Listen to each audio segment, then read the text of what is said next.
Heavy snowfall has disrupted traffic and air travel in Japan's northernmost main island of Hokkaido after a record-breaking 1.2 meters of snow fell in just 12 hours. 일본 본토 중 최북단에 위치한 홋카이도 지역에 폭설이 내려 교통이 마비되고 항공편 운항에 차질이 빚어졌습니다. 이번 눈은 단 12시간 만에 120cm가 쌓이면서 일본 관측 역사상 최고 강설량을 기록했습니다.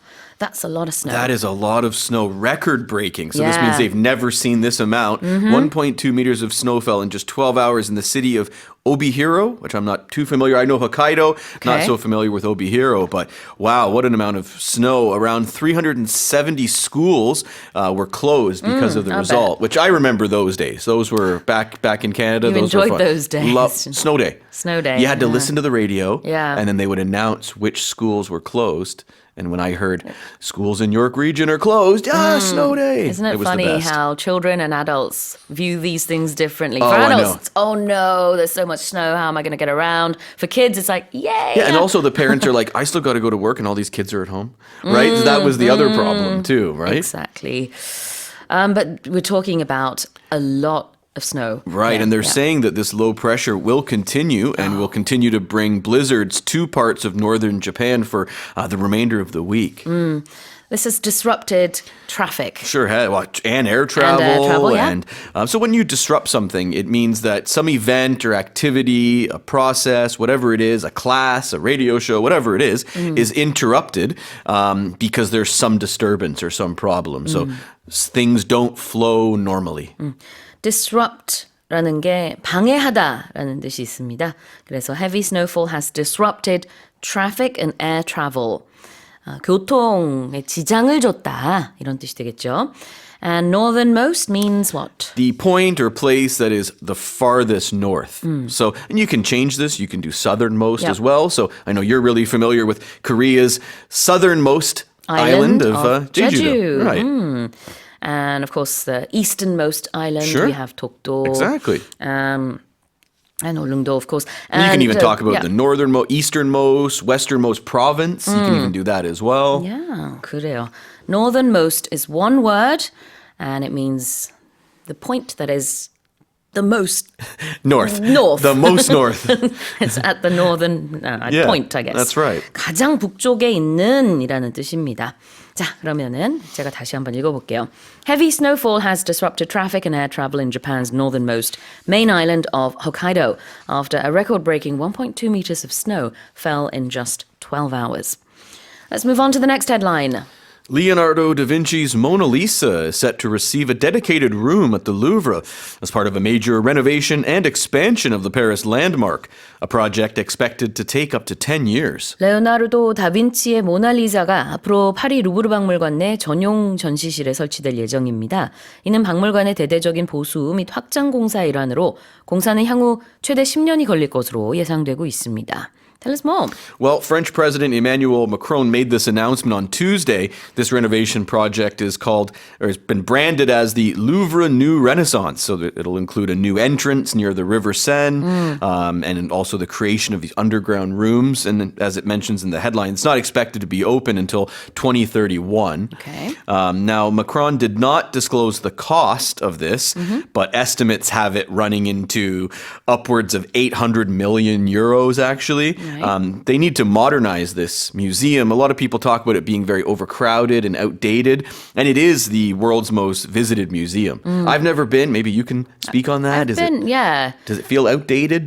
Did you feel back then it needed? No, actually. Well, there were so many people, I couldn't really have a proper look around. Oh, really? Okay. I was just in awe of all of the masterpieces. But then with the Mona Lisa, there's so many people in front of it. It's very hard to take a proper look. And it's also not as big as you might think. It's actually Sure. quite small. Right. So someone short like me has a hard time, bobbing their head up and trying to have a look at this, picture. Yeah. And then you have to move along because there are people behind How you. long do you get to look at it usually? Is it quickly? I don't think you have, like a time restriction, but people are moving. So you feel have like you need you're to, like being right. pushed along, sort of.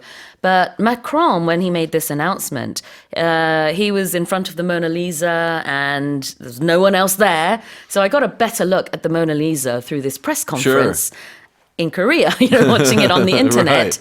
than I did there, Be in there. in person, Right. actually. All right, so let's have a look at a dedicated room. So what this means is there'll be an actual room that is set aside, or I'm assuming specifically designed for the Mona Lisa. Yeah. So this room that we're in right now, it's a dedicated room for broadcasting.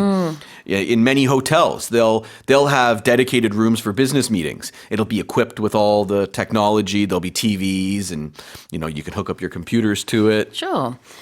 dedicated room이라는 것은 전용 방이라는 뜻입니다. 그러니까 여기서 말하는 것은 전시실인데 전용 전시실이겠죠? And a landmark. A landmark, a building, or a place that's easily recognizable, and usually one that you can see a lot of the time. Maybe from sometimes for me.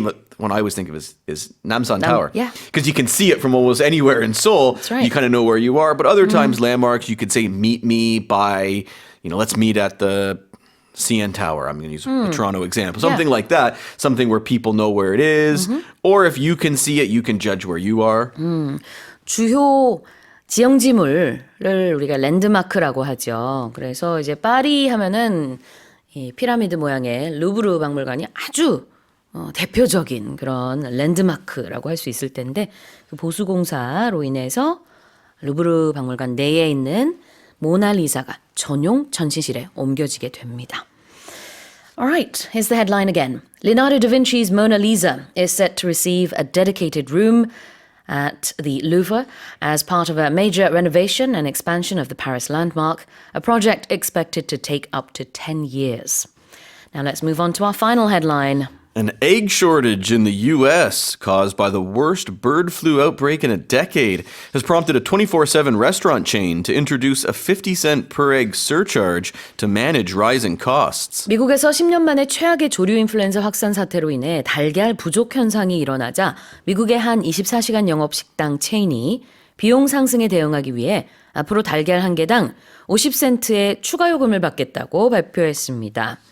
Now, I'm not familiar with this particular chain. I've never been, but I've heard of it. It's very, very famous. Is it? Yeah. Okay. It's like, I think in the southern U.S., it's very, very popular. So they sell waffles there? Yeah, and fried chicken. Okay. And yeah, it's a thing. Like a lot of, in the southern states, they eat waffles and fried chicken together. Oh. With syrup. Like the chicken on the waffle? Yeah, with syrup. With syrup? Yeah. Wow, I've never tried that Neither combo. have I. Neither have I, but now my you're gonna- American friends rave about it. Well, now you're going to have to pay a little extra for the eggs For that some go eggs, into it. yeah, I know, exactly. So they're talking about this bird flu a lot. So this led to the slaughter of millions of chickens, and this pushed U.S. egg prices to more than double what they cost in the summer of 2023. And we all know inflation is still sticky in the U.S., so this is just one more thing that is going to put pressure on households, pressure on people because of the cost of eggs now. And they're saying it doesn't appear to be any relief in sight. Now, this restaurant chain said they're going to continue to monitor the situation, and if they can eventually lower the price or get rid of the surcharge, they'll do so. But that kind of remains to be seen. The U.S. Agriculture Department, they predict egg prices are going to soar another 20% this year. Yeah. So it doesn't look like they'll be removing this surcharge anytime soon. Well, this egg shortage has prompted this restaurant to introduce the surcharge. So when something prompts you to do something, it's what causes you to do it. It causes you to take action. It causes you to make a decision or to respond. It triggers a reaction. A prompts B. A 때문에 B가 일어나는 거죠. 지금 계란이 부족하기 때문에 그래서 추가 요금이 부과가 되는 겁니다. The easiest word is caused. You can look at it that way as well. That's right. Or And led to. That's right. What is a surcharge? It's an additional charge or fee that's added to the regular price of something. A lot of times, we're talking about air travel a lot. If your bag is too heavy, even a little bit too heavy, or if you have an extra bag, of course, you have to pay a surcharge. 한 단어고요. surcharge 추가 요금입니다. I think some taxis too, if you cross city lines, there's a surcharge in some places. Yeah. 자, 다시 한번 제가 읽어보겠습니다. An egg shortage in the US caused by the worst bird flu outbreak in a decade has prompted a 24/7 restaurant chain to introduce a 50-cent per egg surcharge to manage rising costs. Well, that's it for our headlines with Ray.